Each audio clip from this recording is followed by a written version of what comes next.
Hi, welcome to another episode of Hot Takes. And those legal advices that were given to the Scottish Government have finally, after quite some time and several appearances in court, been released.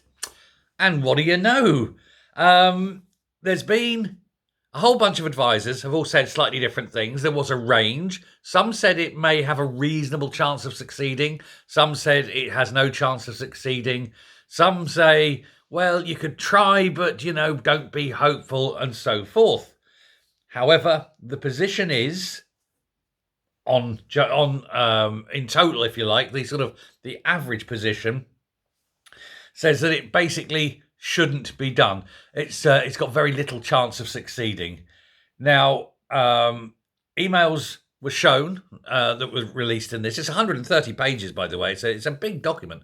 But there was emails showing that there were concerns about the consequences of allowing the information to be published, because doing so could open any sensitive information, they said, and it sets a precedent.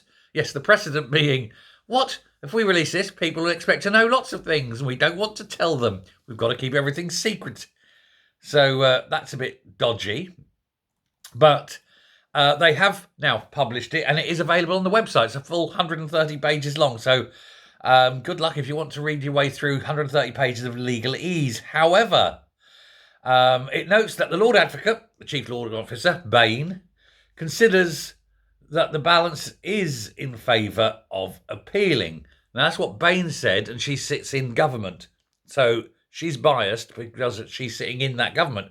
However, the Scottish Government did not follow the advice of their Director of Legal Services, Rory McNiven, in choosing to appeal against the decision, because he said that, in his view, that it isn't a case where ministers should appeal. And on the back of further information provided, councils revised the advice. He says we should wait for another case where there are better circumstances. So Bain, sitting in the government, said, oh no, we can do it, because it's in her interest to do it as part of the government. However, Rory McNiven, the actual legal advisor and legal counsel for the government, said, don't. So you pays your money, you takes your choice, you can go with it or not. The only trouble is when I say you pays your money, you pays the taxpayers' money and makes your choice. But ultimately, the taxpayer funded it, and the legal advice was, don't. And they went ahead anyway. Can we have our money back? No? Didn't think so. This bunch of clowns really are awful, aren't they? Hey ho, they don't even listen to their own legal advice. What do you expect? Anyway, thanks very much. Goodbye.